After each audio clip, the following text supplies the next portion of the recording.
Ken Schoen with the Jewish Historical Society of Western Massachusetts.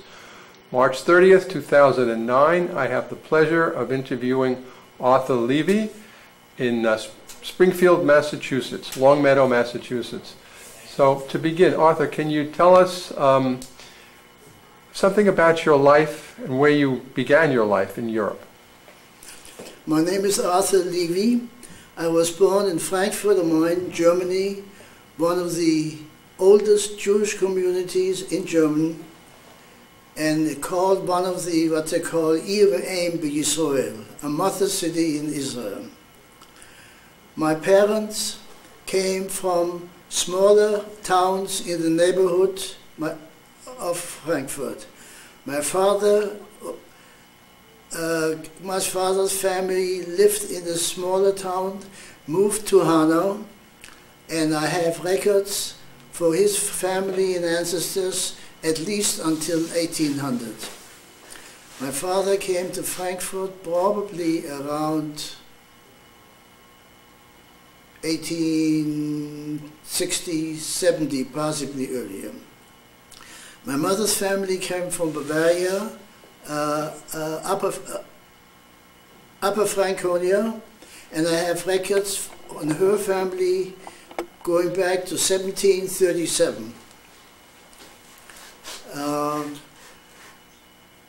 My father's father had a knitting business which he brought to Frankfurt, and eventually one of my uncles continued the knitting business in the United States. My mother's family lived in a small village, but they were involved in the Jewish community as teachers, shochem, etc., etc. My mother's family came to Frankfurt in 1885, or 1884.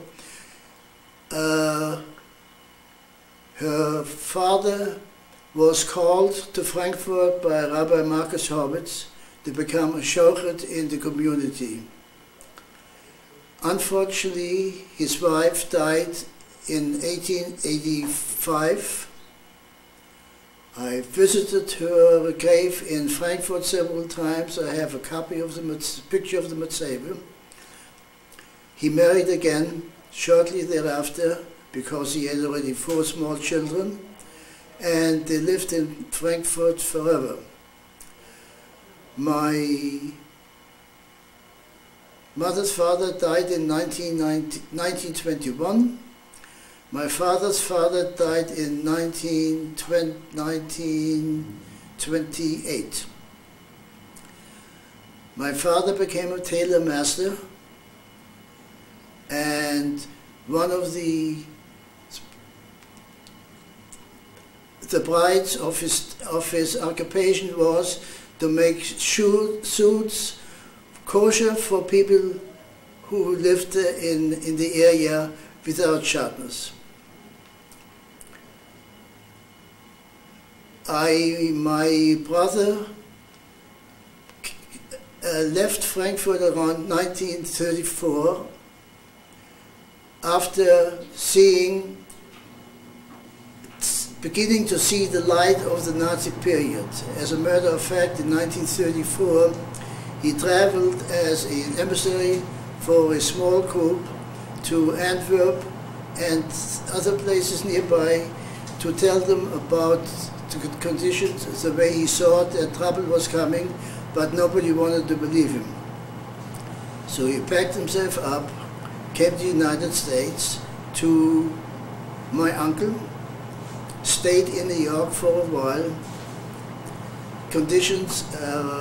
Employment conditions at that time in the United States were not good at all, and he wanted to get out of New York. My uncle arranged for him 3 possible job offerings, and believe it or not, he chose the ones furthest away from New York. This is how he got to Springfield.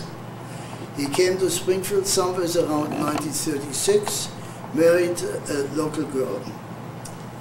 I had a chance to come through him. I had a chance to come almost any time I wanted to, but I didn't feel too comfortable, but not uncomfortable enough to leave. But I saw the light later in the 1937s. I saw the light. I asked my brother to arrange for the papers. I got my visa sometimes in March or April 1938. I immediately made arrangements to leave, and I made my booking for August 1938. People asked me, "You leave before Yontif?" I says, "I wanted to get out." So I left the boat. I went to Hamburg, from Hamburg to New York. My boat arrived on a Friday morning. My brother and his wife and his in-laws picked me up at the boat, and Friday afternoon, about a few hours before Shabbos, I landed in Springfield. What did your brother do for a living in Springfield? My brother originally was a cigar salesman for his father-in-law. Then he managed several stores and eventually went into the insurance business and was very successful in the insurance business. What was the name of his company? He was a agent for I forgot one of the bigger insurance companies. And your brother and his wife, their names? Herbert Levi. His first wife was Mildred Keller. She died in around 1950 or thereabouts, and his second wife was from Boston, Zaya Seberstein. How old were you when you arrived in America? 18. Had you received any training in Germany for an occupation? Oh yes, first of all, I went to an excellent school. The city of Frankfurt, there were two Jewish schools in the city of Frankfurt. One was reform-oriented, one was strictly Orthodox, and both of these schools were among the best in Frankfurt. I went through high school, graduated from the high school, and went to professional school, took certain classes in accounting. What was the name of the high school? Samson Raphael School. Can you it's the second oldest Jewish school in Germany, founded in 1853. My very best friend was Alfred Gottlieb, and about 10 years ago I was at a meeting in New York where I happened to meet an aunt of his, and she told me that he had died about 20-25 years before that. I had gotten to his wedding in around 1939 or 40 in Boston. The other ones I really don't remember. I remember the names, but I have no idea what happened to them. Before I left, a group of us, around 5 or 6, decided, some of them went to South America and some went to North America. We decided in 10 years we meet in the Mexico area, but I never got to the point.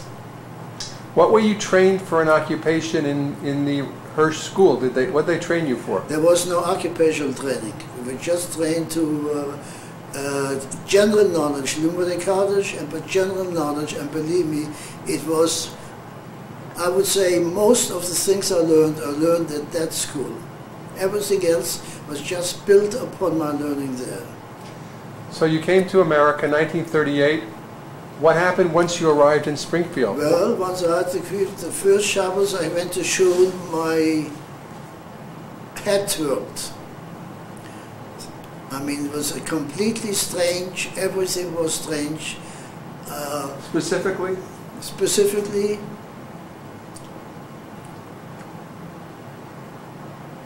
after shul, my brother took me out in the street. I saw trucks running by, and the people who were met in the shul that Shabbos, Their trucks were running on the street. It's something complete strange to me.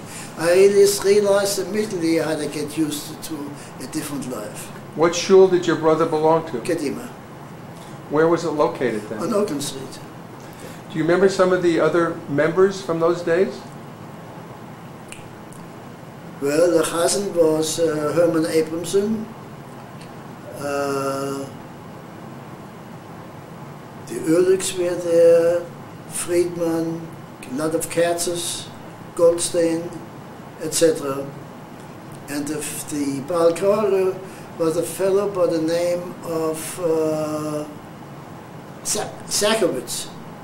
And I later met some of his children who lived in Springfield. As a matter of fact, Sarah Eisenstadt, who recently died, was a granddaughter of Sakowitz. He was a software. The Safirs I met. Where did your brother live in Springfield? What street? Fort Pleasant Avenue. Was that in the north end? No, that's in the first park. How far a walk was it to go from there to the Oakland Street Shul? 10 minutes. Wasn't very far. No, it was not far. And how many members were there in the shul then? I would say about approximately 400. How many came on a Shabbos? 150, 200. And maybe 150 children. Yeah, about 150 children every Shabbat.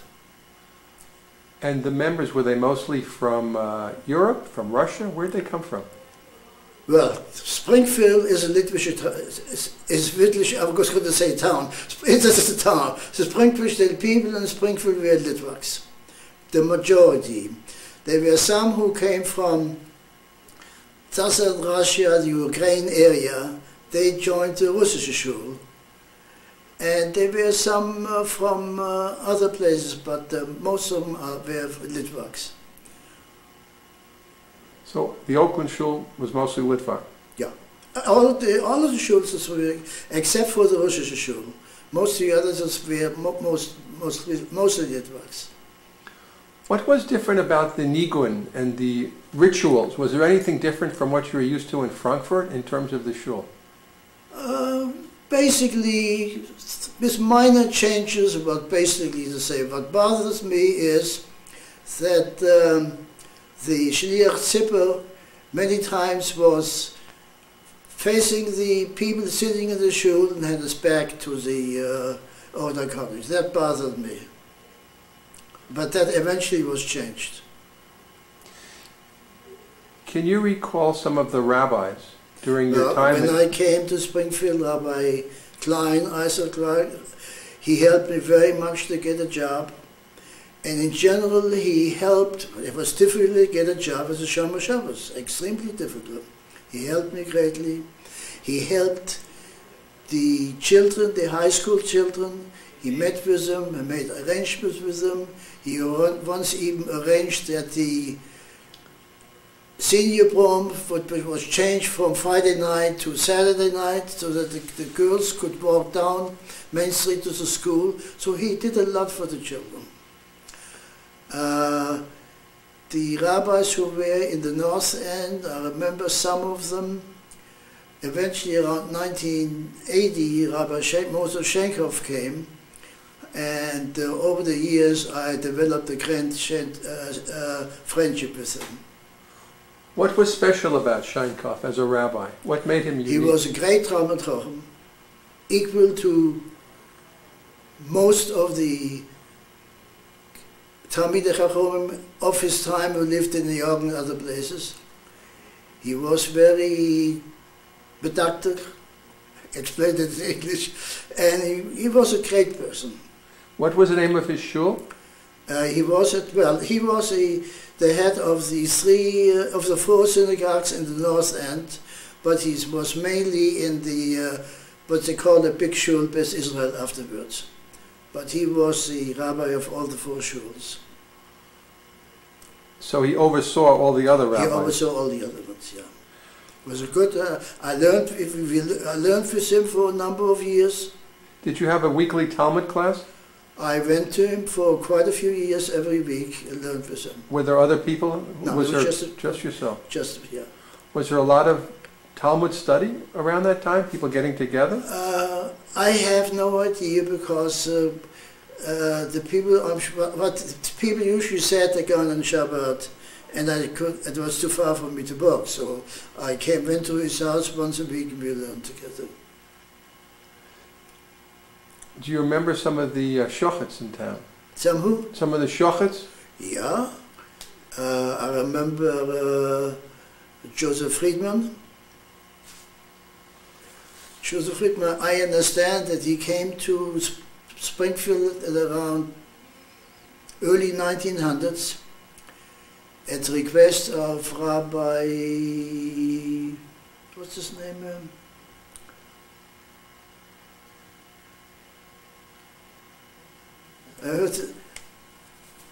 I remember the name later. I met him very often. I knew his wife well. Then there was a member's name of Falk. A couple of more, I don't remember the names offhand. And then Herman Abramson, who was a chazan in Kodimoh. Also a shochet. A chazan shochet, yeah. A good shochet. And Abramson, as a matter of fact, several times when I happened to be on the street and he came, he said, "Come on, I want to show you something." He took me to a butcher store, took his knife and opened up a chicken and said, "Here, this is where the chicken has a sickness, has a mum, and it's not kosher." Where were the butcher shops, since you mentioned them? Well, there were approximately 6 butcher shops in the North End and 6 butcher shops around 4 around the X and 2 further up at Dickinson Street. What do you remember from the North End? Which butcher shops? I don't, well, there was a Chernik. He had a partner, Brown, and Bürstein's. They moved up to the X. There was a man, Wolfgang, and I think there was 1 or 2 more. I don't remember the names any further. And this was at the X also? Pardon? At the X? At the X, Bürstein moved to the X later. There was Weinberg, Sugarman, Mrs. Talent had a butcher shop, Kaplan, and there was 1 more. What do you recall about the changes in the North End with urban renewal? The North End was totally taken over by the government. But I remember about urban renewal is a sad story. It started with the interstate highway going right through Springfield, and that happened in every city. That disturbed the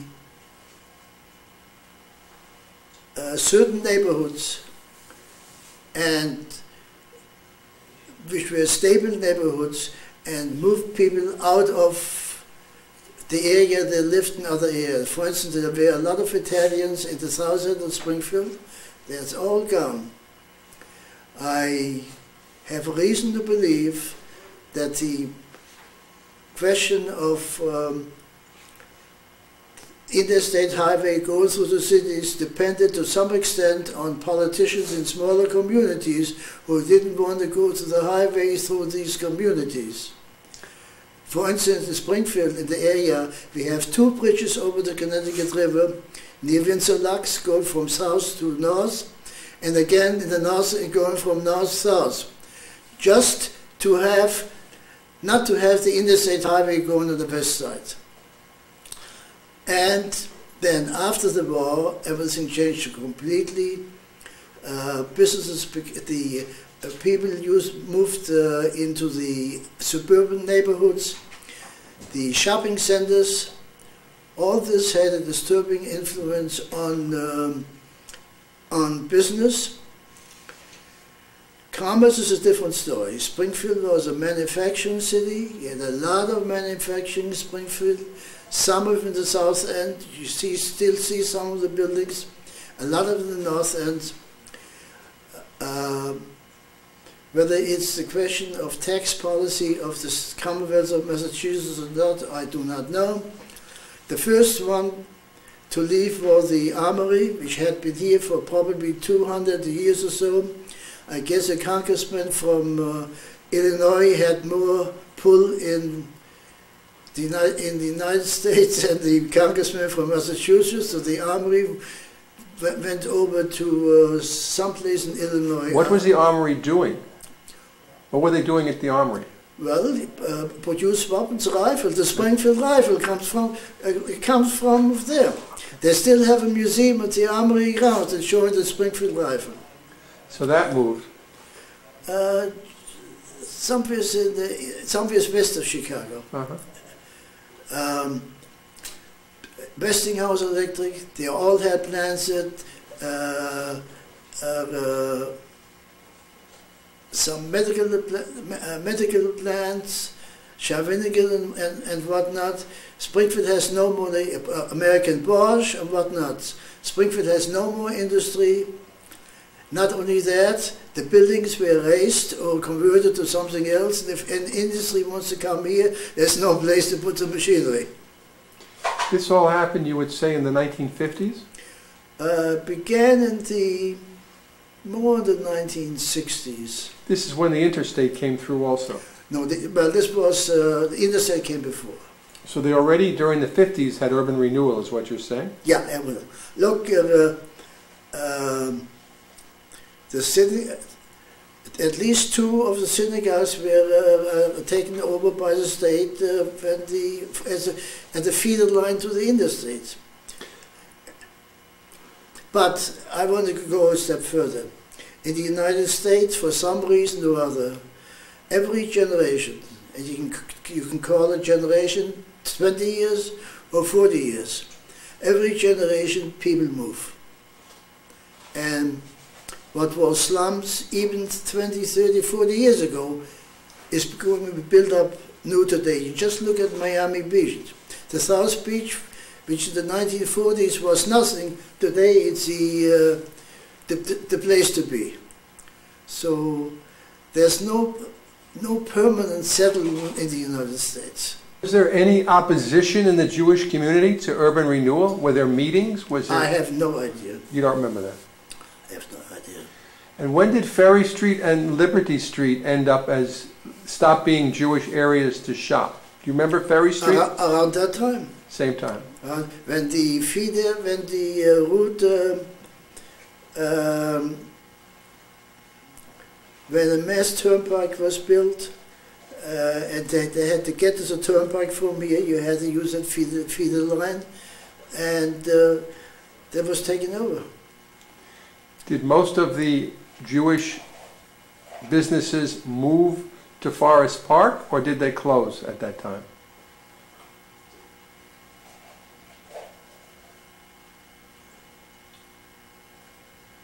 Individual stores moved to the Forest Park, but basically they closed or moved into suburban areas. And plus the fact, you have another fact, things such as tailors and shoemakers don't exist anymore. Do you remember the tailors and shoemakers? Well, I remember shoemaker, I remember tailor. What do you remember? Well, there was a fellow by the name of, I don't remember the name of it, but there were 2 tailors on Main Street. I remember there was a cleaner and tailor right on Fort Pleasant Avenue. I don't remember the name anymore. Shoemaker, Mr. Bloom had his shoemaker shop on the 3rd floor of that building on Belmont Avenue. And there was, I mean, the entire business climate in the United States has shifted from the mom and pop store to the bigger stores, and now they're the box stores. And the small store has no way to make a living. You used to go in the grocery store, you had a small store, and everything you wanted was there. Even the barrels with the cucumbers and whatnot, it doesn't exist anymore. What was Springfield like in the 1940s? Main Street? Can you recall it? Busy. Give us an example of what it was like. Busy from morning till 9. People, there were stores, big stores, a few big stores, a few smaller stores. The North Main Street from the railroad arch to Memorial Square was lined with stores on both sides, men's clothing stores, women's clothing stores, hardware stores, small furniture stores. Many of them, if not most of them, Jewish owned. They all made a living. What is Springfield like now? Dead. It's no life, no business life, nothing. What do you foresee in terms of the Jewish community in Springfield? What I foresee in the Jewish community is what I see at the funeral. Fewer and fewer people come, particularly for older people.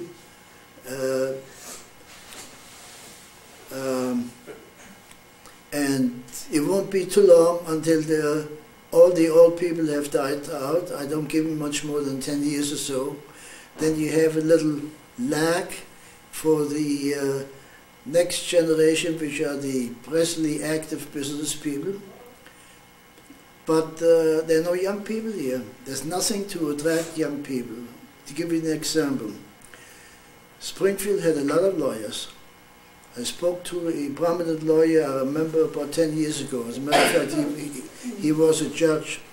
And we spoke about it. He says, there's nothing to keep a good lawyer who to be attracted to Springfield. There's not enough business here to make it worth a while. There are some old wealth here, but that's all. And to give you one example, the biggest employer in Springfield is a hospital based at Medical Center. It shows you what business is in Springfield.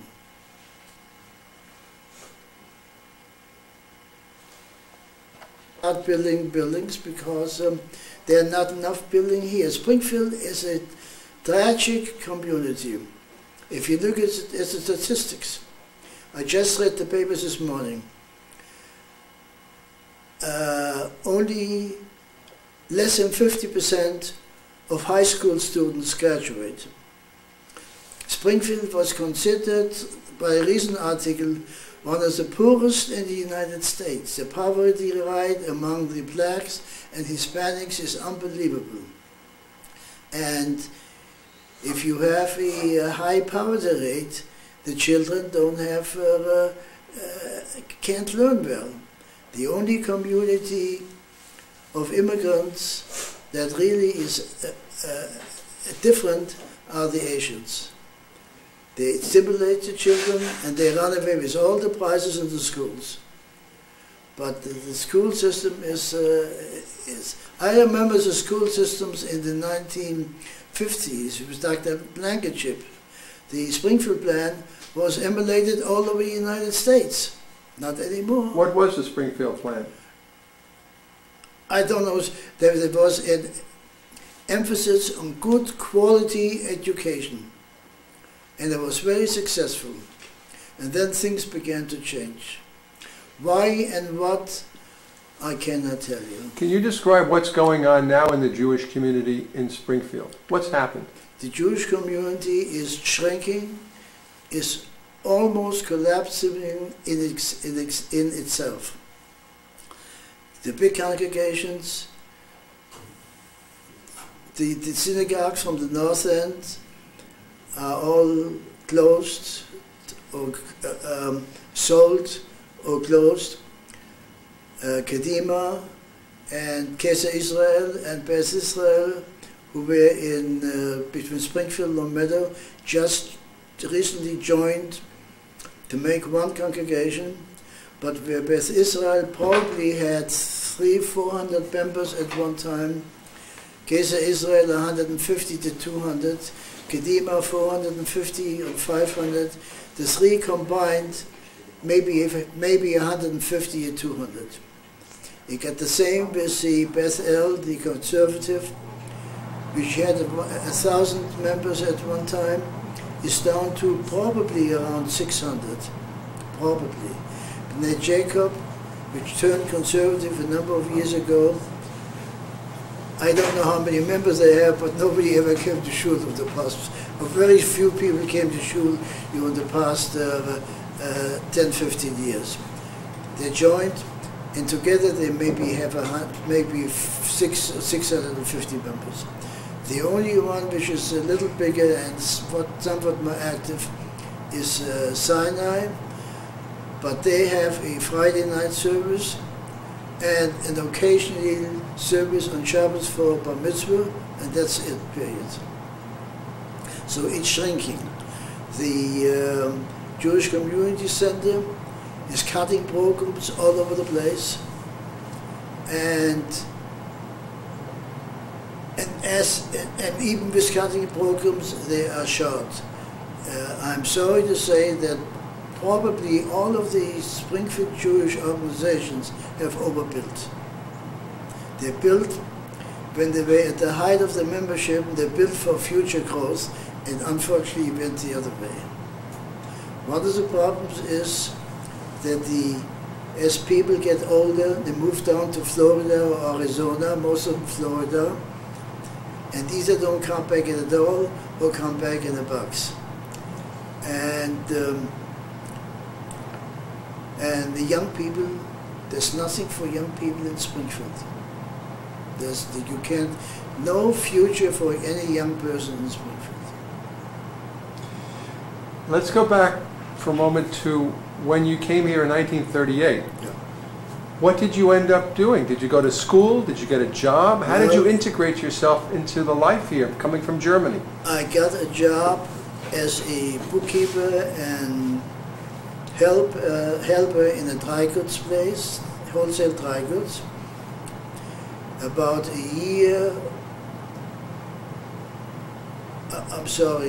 about several years I was offered a job in a wholesale metal business, and I know something about the metal business. And I've been in that business for over 35 years, and I worked myself up to controller and assistant to the general manager. And as a matter of fact, if the owner was away, I ran the business. What's the name of the company? It was initially Atlantic Aluminum and Metals, and then later was changed to JECON Metals. And I retired in 88 thereabouts. Tell me how you met your wife. What's her name? My wife is Kitty Pappenheim. She's a different story at all. Around 1946, an emissary from the Lubavitch came to Springfield. A very nice young man with his wife. And I got very friendly with him. And his wife approached me someday. You know, I know a young girl in New York. She might be good for you. Well, by the time she turned around and sent me to New York, that young girl was engaged. So she sent me to somebody else. And cautious that I am, I went up to the house, and I looked around the house, see what it looked like, see how the baby behaved, see what her mother looked like, and say, I like the mother, so the girl must be all right too. And then I waited and did nothing. Then about 2 months later, I was told she wouldn't mind seeing you once more. So I went to New York once more, and the rest is history. And she is a descendant of generations of people involved in Jewish affairs.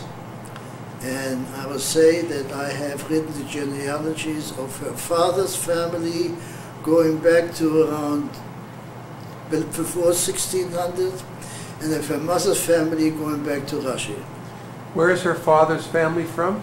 Her father's family came from Vienna, but originally from Bratislava, which used to be called Pressburg at one time. And her mother's family came from Budapest. Their children are? Linda Levi. She's married to a very intelligent fellow from Boston who is involved in very technical computer work. They have 3 children. My daughter Marsha lives in New York. She is a search agent for lawyers, which right now is not the best business to be in. She is not married. Marilyn lives in Minneapolis. She is an executive in one of the insurance companies, and her husband writes a newspaper, an annual news report geared to the health industry. Barbara is married. They have 3 children. Barbara is married. She has 1 daughter, and she lives in Agawam.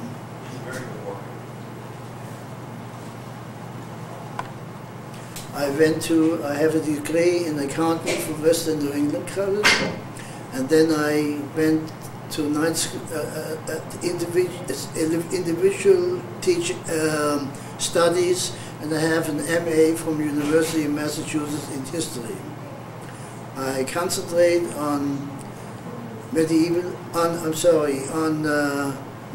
Jewish history, European, Spain, French, German, and